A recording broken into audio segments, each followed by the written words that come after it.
Today we will be talking about seizures, or seizures, as I briefed you, is one of the conditions जिसके अंदर आपकी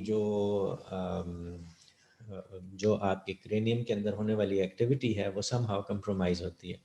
अब let's understand what seizures is. So seizure is an involuntary contraction of muscles caused by abnormal electrical brain impulses. Remember, brain impulses, electrical brain impulses were necessary ताकि एक neuron दूसरे neuron तक अपने messages को कम्युनिकेट कर सके through साइनेप्सेस. लेकिन बाज़ औक़ात ऐसा होता है कि ये इलेक्ट्रिकल इम्पल्स एबनॉर्मल नेचर का हो जाता है, बहुत ज़्यादा हो जाता है, जिसके नतीजे में आपकी बॉडी के अंदर कुछ इनवॉलेंट्री मसल कंट्रैक्शन होना शुरू हो जाती हैं. यानी कि आपके जहाँ जहाँ मसल, फॉर एग्जांपल लिम्स के मसल्स देख लें, आपका हाथ जो है खामखाही जो है वो स्ट्रेच हो जाएगा, आपकी लेग स्ट्रेच हो सकती है.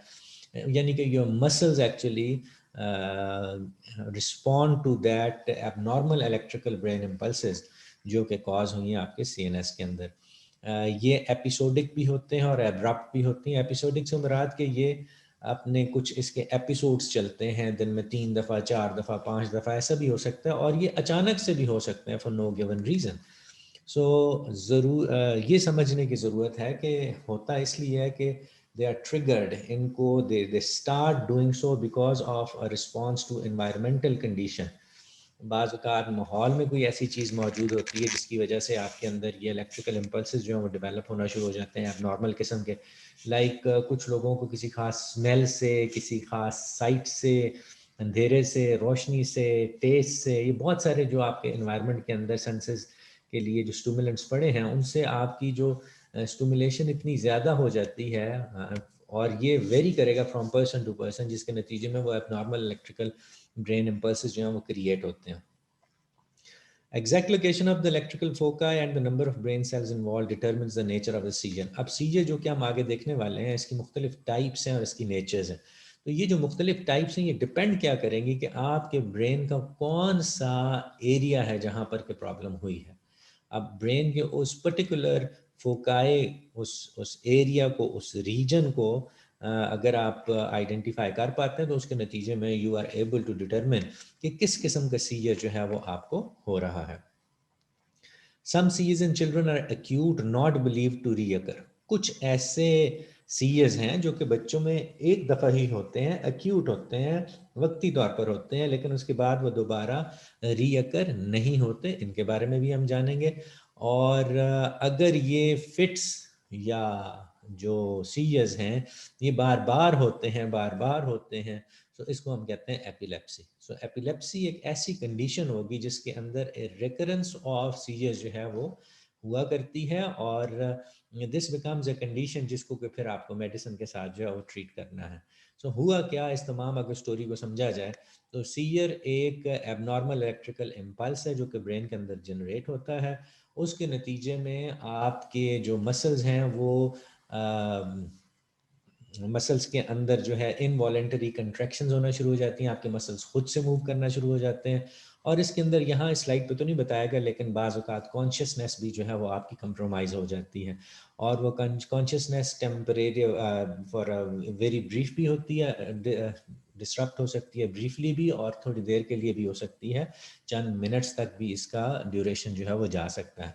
उसके अलावा हमने ये जिक्र किया कि yes this is possible, it is possible कि जो लोकेशन ऑफ द एक्टिविटी है अगर उसको पहचान लिया जाए, जान लिया जाए, तो हम नेचर ऑफ सीजर्स को एक्सप्लेन कर सकते हैं. बच्चों में अमूमन जो है वो टेम्परेरी होता है, लेकिन बाद में ये चीज़ें ख़त्म हो जाती हैं. एक दफ़ा हुआ और उसके बाद दोबारा नहीं हुआ, दैट मीन्स कि उसके बाद दोबारा उसका इंसिडेंट नहीं हुआ, ब्रेन एक्टिविटी नहीं हुई, लेकिन at time this brain activity, this abnormal brain activity keeps on doing on intervals. और जब वो ऐसा सिलसिला चल जाए तो उसको फिर हम एपिलेप्सी के ज़ुमरे में लेना शुरू कर देते हैं.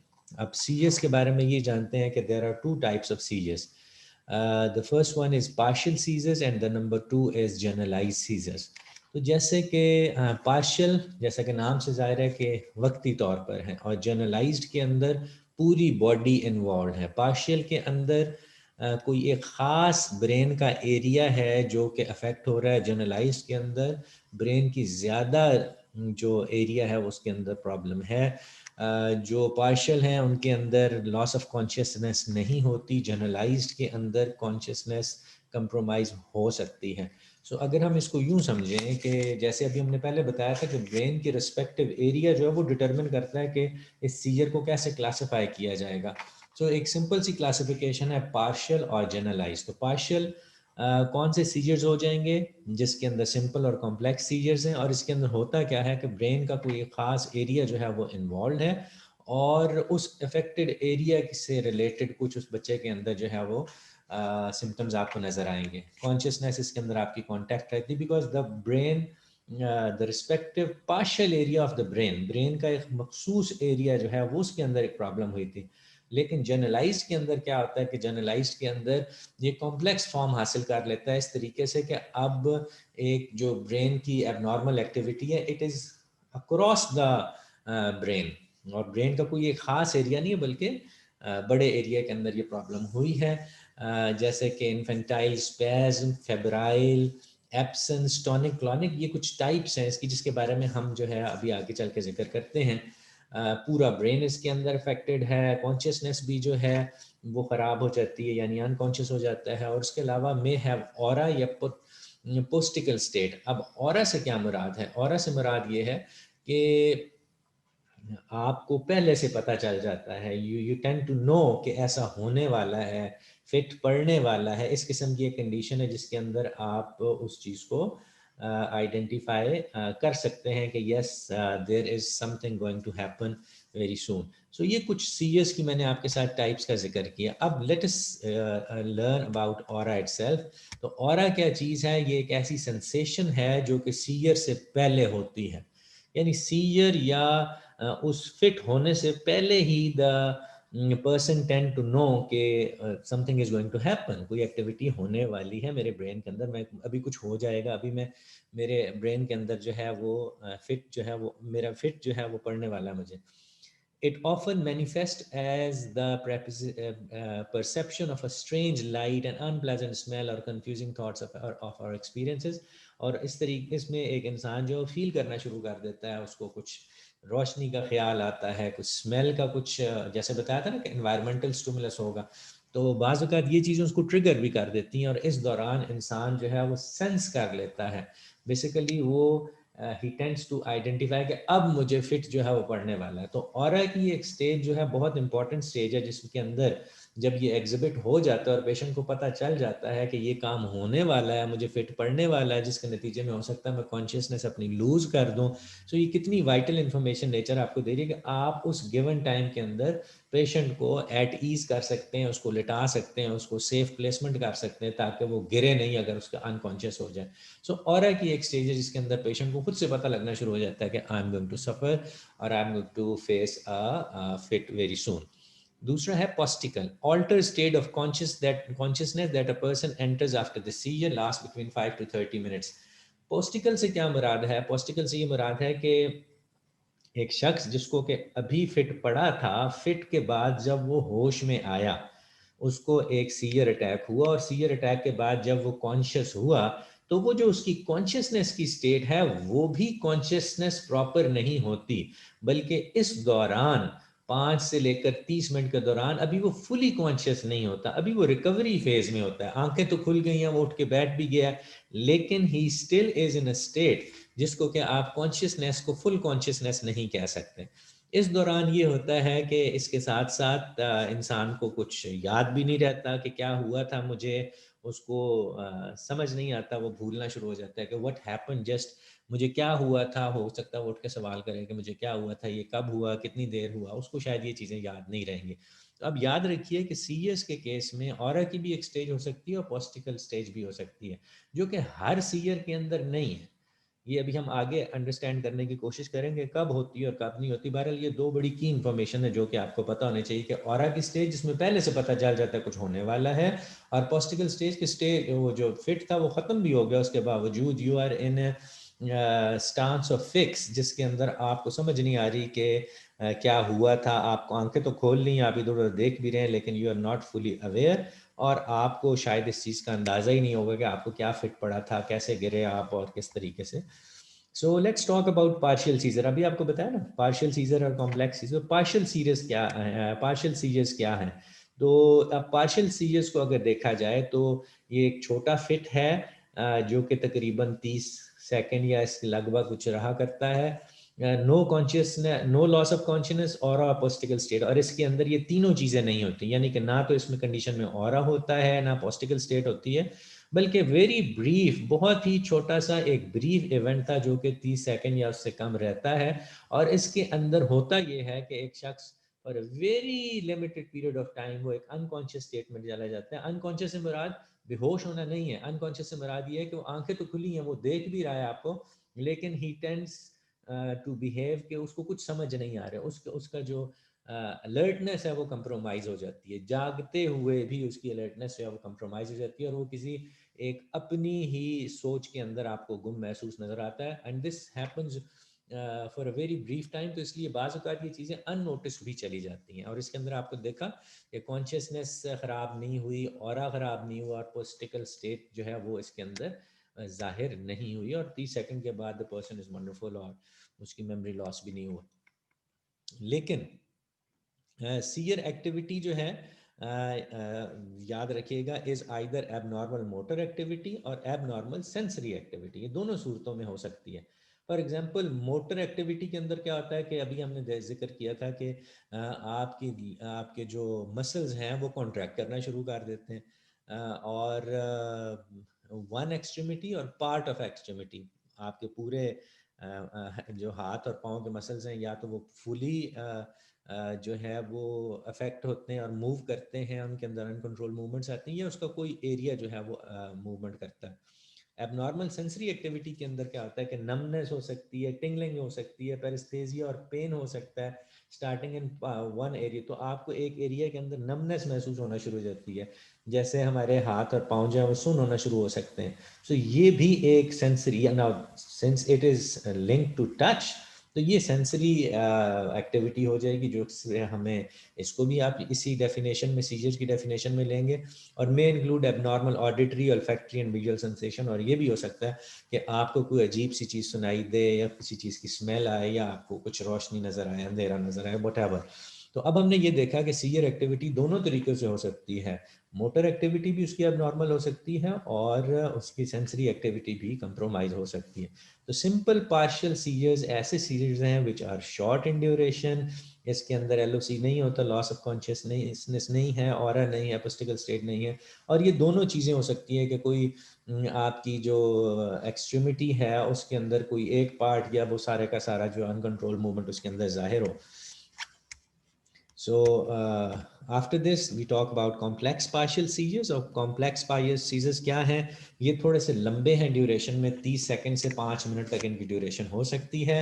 कॉन्शियसनेस इज इम्पेयर्ड इमीडिएटली, आप फौरन से जो है ना कॉन्शियसनेस को लूज कर देते हैं।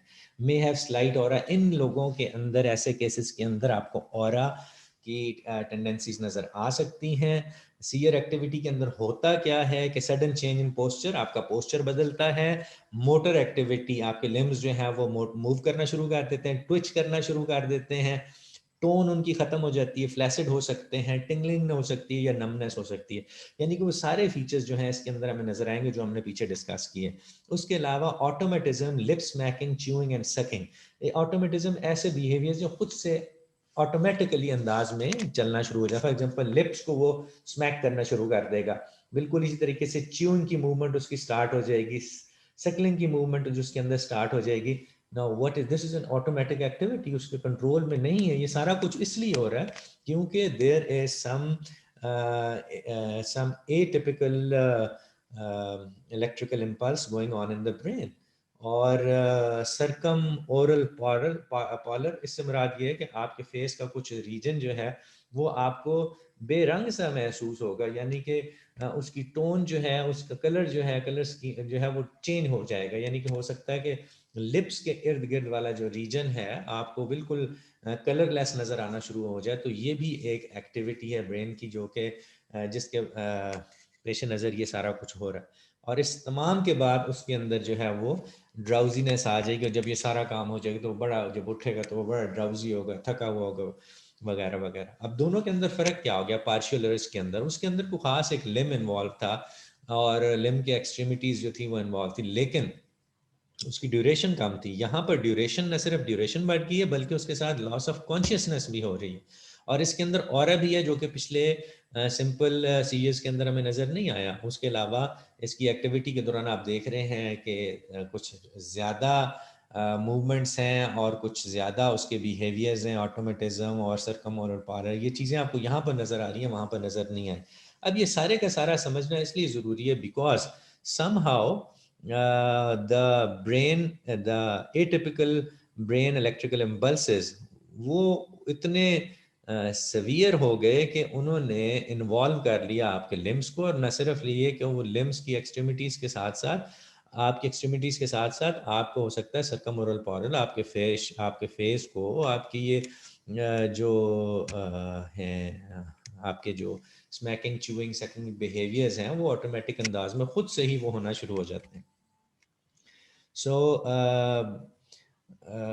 I would like that now in very brief we talk about generalized seizures जो कि infantile spasm, absence, tonic clonic और febrile से relate करते हैं। रिमेंबर पहले वाले पार्शियल सीजर्स थे, वो किसी ब्रेन की एक ख़ास एक्टिविटी को किसी ख़ास एरिया को के अंदर होने वाली एटिपिकल जो इलेक्ट्रिकल इम्पल्स है उसको रिफ्लेक्ट करते हैं। लेकिन यहाँ पर जनरलाइजेशन है, जनरलाइजेशन से मुराद होती है ना ब्रॉड लेवल के। ये ऐसे सीजर्स हैं जो ब्रॉडर लेवल के होंगे और इसके अंदर वी कैन एक्चुअली सी के ये इसकी एग्जांपल्स देख लें, infantile spasm, absence, tonic clonic, febrile fix के बारे में जिक्र करते हैं। अब इन्फेंटाइल स्पैज्म क्या होते हैं? इन्फेंटाइल कहते हैं इन्फेंट से निकला है, सो ये बच्चों से रिलेटेड है। इसके अंदर तकरीबन एज 4 to 2 years है और ये क्लस्टर्स की सूरत में होते हैं, कभी 5 से लेकर 150, यानी हर वक्त होते रहते हैं 5। इसकी जो रिकरेंस है वो 5 भी है और 150 तक भी पर डे जा सकते हैं, यानी इतनी दफ़ा जो है ये स्पैज्म हो सकते हैं। रात को ये ज़्यादा मुश्किल होते हैं। ऑल्टर्ड कॉन्शियसनेस, इसके अंदर भी कॉन्शियसनेस मुतासर होती है। उसके अलावा इसकी जो प्रेजेंटेशन है वो ये कि एब्रप्ट फ्लेक्शन और एक्सटेंशन ऑफ नेक, ट्रंक और एक्सट्रीमिटीज़। तो जो आपकी एक्सट्रीमिटीज़ हैं उनके अंदर जो है फ्लेक्शन भी हो सकती है और एक्सटेंशन भी हो सकती है, यानी उनके अकड़ाव भी हो सकता है और वो फ्लॉपी भी हो सकते हैं। तो दोनों सूरतों के अंदर ये चीज़ें आपको नज़र आएंगी। आई रोलिंग हो सकती है, may have permanent cognitive and developmental delays, और ये भी हो सकता है कि कॉग्निटिव और डेवलपमेंटल डिलेज उनके अंदर आपको नज़र आना शुरू हो जाए। तो चूंकि इसका ताल्लुक इन्फेंट्स के साथ साथ, इसलिए हम इसको इन्फेंटाइल स्पैज्म कह रहे हैं। अब ये स्पैज्म हैं जो कि पूरे ब्रेन को जो है वो इन्वॉल्व कर रहे हैं और brain activity across the globe जो है वो उसके अंदर मुतासर हो रही है। उसके नतीजे में ये उसकी रिप्रेजेंटेशंस है। दूसरा है एब्सेंस सीयर्स। एब्सेंस जैसे कि नाम से जाहिर है कि for a very given time आप एब्सेंट हो जाते हैं, नॉट फिजिकली, आप मेंटली तौर पर थोड़ी देर के लिए एब्सेंट हो जाते हैं। फॉर एग्जांपल 5 से 10 सेकंड तक ये होता है और कई दफ़ा ये दिन में हो सकता है, 50 से 100 टाइम्स पर डे हो सकता है। और ये बड़ा छोटा सीयर है और very brief loss of consciousness, और इसके अंदर आपका जो कॉन्शियसनेस है वो कुछ देर के लिए वो मुतासर हो सकती है, बहुत ही मुख्तसर देर के लिए, और appears to look like a staring spell, और ऐसे लगता है कि इंसान आपको सिर्फ घूरता है थोड़ी देर के लिए और फिर वो नॉर्मल हो जाता है। यानी कि उसकी फिक्सेशन ऑफ आइज हो जाती है किसी खास एक इवेंट, एक किसी चीज़ के ऊपर, और ऐसे लगता है कि वो उस चीज़ को घूर रहा है, गौर से देख रहा है, लेकिन ऐसे नहीं होता। एक्चुअली वो एक सीयर था जो कि वक्ती तौर पर वो उसने उसको अफेक्ट किया, लेकिन उसके बाद वो उसको रिकवर कर गया। इसके अंदर बेहोश नहीं हुआ शख्स, लेकिन ये है कि उसकी जो अलर्टनेस थी वो कंप्रोमाइज होगी।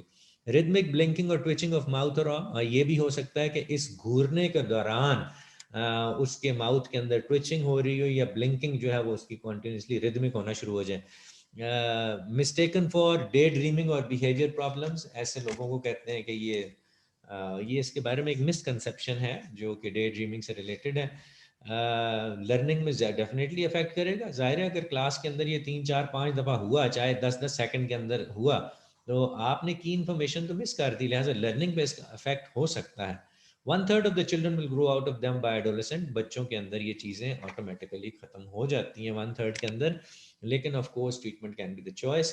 तो अब हम ये समझे कि एब्सेंट सीएस भी एक टाइप ऑफ सीएस है जो जनरलाइज्ड है, और जनरलाइज्ड होने के नाते ब्रेन की बहुत सारी एक्टिविटीज़ जो हैं वो कंप्रोमाइज़ हुई हैं। चूँकि ये वाला एक छोटा सीजर है, इसलिए ये एक स्टेयर के तौर पर नज़र आता है। ऐसा लगता है कि कोई किसी चीज़ को गौर से देख रहा है या घूर रहा है, लेकिन अनकॉन्शियसली वो उसका कॉन्शियसनेस इतना मुतासिर होता है कि उन चंद सेकंड में he was not mentally alert, उसका जो स्टेट ऑफ कॉन्शियस नहीं थी वो कंप्रोमाइज़ हो गई। और उन 5 सेकंड के बाद या 10 सेकंड या 20 सेकंड के बाद the person will be able to rejoin whatever discussion was going on, उसके अंदर रीजॉइन कर सकता है। लेकिन इस स्टेज के अंदर वो he was minus out of the discussion. बच्चों में चूंकि इसका इंसिडेंस ज़्यादा नज़र आता है तो बच्चे रिकवर भी कर जाते हैं। उसके बाद एक और टाइप है जिसको टॉनिक क्लॉनिक स्टेजेस कहते हैं, 4 स्टेजेस ऑफ सीए। अब इसके अंदर होता क्या है? Number 1 is prodromal, drowsiness, dizziness, malaise, lack of coordination, not himself. तो होता ये है कि it starts with the prodromal stage. Prodromal stage के अंदर एक इंसान ड्राउजी महसूस करता है, उसके अंदर डिजीनेस का एहसास होता है। अगेन जो इम्पोर्टेंट चीज़ है वो ये कि he start to have a feel of it, और इसी स्टेज को लेकर वो ऑरा के अंदर चला जाता है। और ऑरा क्या स्टेज थी, जैसा कि आपको बताया था कि may precede seizures, reflects portion of the brain way sees reject, उसके अंदर एक ऑरा की स्टेज आ जाती है जिसके अंदर उसकी एंटिसिपेशन बढ़ जाती है कि अब होने वाला है मुझे फिट, अब होने वाला है। यानी कि प्रीड्रोमल के अंदर तो वो थोड़ा ढीला ढीला हमें नज़र आ रहा था, थोड़ा सा डिजी डिजी नज़र आ रहा था, लेकिन उसके फ़ौरन बाद जो उसकी एक ऑरा की स्टेज आई और उसने एंटिसिपेट किया। और तीसरे नंबर पे उसको टॉनिक क्लॉनिक सीएस जो है वो स्टार्ट हो जाते हैं। टॉनिक क्लॉनिक से क्या मुराद है? टॉनिक से मुराद है 20 सेकेंड्स ऑल मसल्स रिजिड हो जाते हैं, child falls to the ground, loss of consciousness, respiratory muscle affected, grunting air. अब टॉनिक स्टेज, टॉनिक से क्या मुराद है? टॉनिक से ये मुराद है कि उसके सारे मसल अकड़ जाएंगे, अकड़ जाएंगे, बिल्कुल स्ट्रेच हो जाएंगे, और उसके नतीजे में वो गिर भी जाएगा, उसका लॉस ऑफ कॉन्शियसनेस भी हो जाएगी, और उसको सांस लेने के अंदर भी चैलेंजेस महसूस हो सकते हैं। और उसके जो मसल्स हैं रिस्पायरेशन के वो भी अफेक्ट हो सकते हैं। लिहाजा इस स्टेज को हम कहते हैं टॉनिक स्टेज। टॉनिक स्टेज के अंदर हर चीज़ की टोनिसिटी जो है वो बढ़ जाती है, टोन उसका बढ़ जाता है। वो they tend to get rigid, उसके मसल सारे रिजिड हो जाते हैं, और उस अकड़ाव की सूरत में उसकी रिस्पायरेशन जो है वो मुतासर हो सकती है। क्लॉनिक स्टेज के अंदर क्या होता है कि 20 टू 30 सेकंड ये रहती है, jerky movements contracted by relax, rapid froth on blood sputum, urinary और बावल इनकंसिस्टेंस। और क्लॉनिक स्टेज के अंदर ये होता है कि उसके मसल जो थे पहले तो रिजिड हो गए थे ना, टॉनिक के अंदर मूव नहीं करते थे, वो रिजिड, वो अकड़ गए थे। अब क्लॉनिक के अंदर ये है कि उनके अंदर मूवमेंट स्टार्ट हो जाती है, तेज तेज सी मूवमेंट उनके अंदर स्टार्ट हो जाती है, और इस दौरान जो है उसकी बावल इनकंटिनेंस भी हो सकती है, वो शाबी पट्टी भी कर सकता है, इस दौरान उसके मुंह से थूक भी निकल सकती है।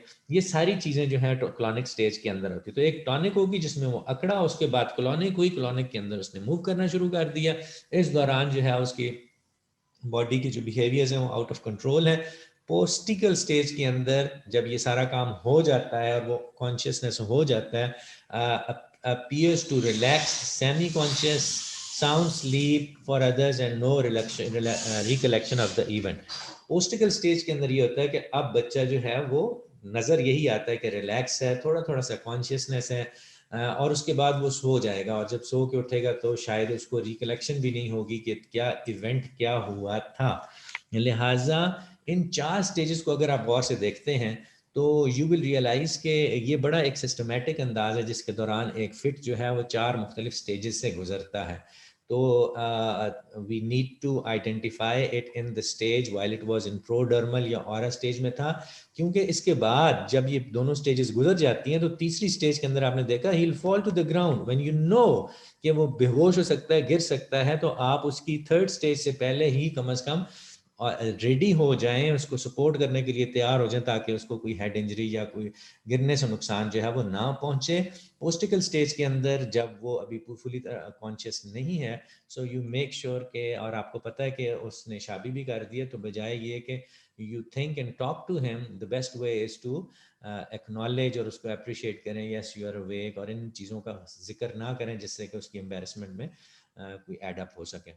अक्यूट फेब्राइल फिट्स, फेब्राइल बुखार से इसका ताल्लुक है। जब कभी टेम्परेचर बच्चे के 102 से ऊपर चला जाता है तो इन बच्चों के अंदर ये प्रॉब्लम हो सकती है। Occurs between 6 months and 5 years। इस उम्र के अंदर ये ज़्यादातर हुआ करते हैं और टॉनिक क्लॉनिक पैटर्न इनके अंदर नज़र आता है और 15 से 20 सेकंड तक ये रहते हैं। Epilepsy as told you before कि क्रॉनिक डिसऑर्डर है जिसके अंदर सीरियस रिकर करते हैं 3 साल और इससे इस मुल्हिका उम्र के अंदर। Symptoms depend on the type of serious, illness या इंजरी से तो कोई ताल्लुक नहीं है and may be triggered by something. तो इन तमाम चीज़ों को जब हम गौर से देखते हैं तो हमने ये देखा कि फिट्स या सीरियस जो हैं they are dependent upon the mental activity and the respective area of the brain. बाज़ औक़ात ये पार्शियल लोकलाइज्ड हैं और बाज़ औक़ात ये जनरलाइज्ड हैं। दोनों के अंदर सिम्टम्स जो हैं वो मुख्तलिफ हैं। So with this brief information I am hopeful कि you'll be able to identify a seer or take respective measures in order to avoid that. So if you have got any questions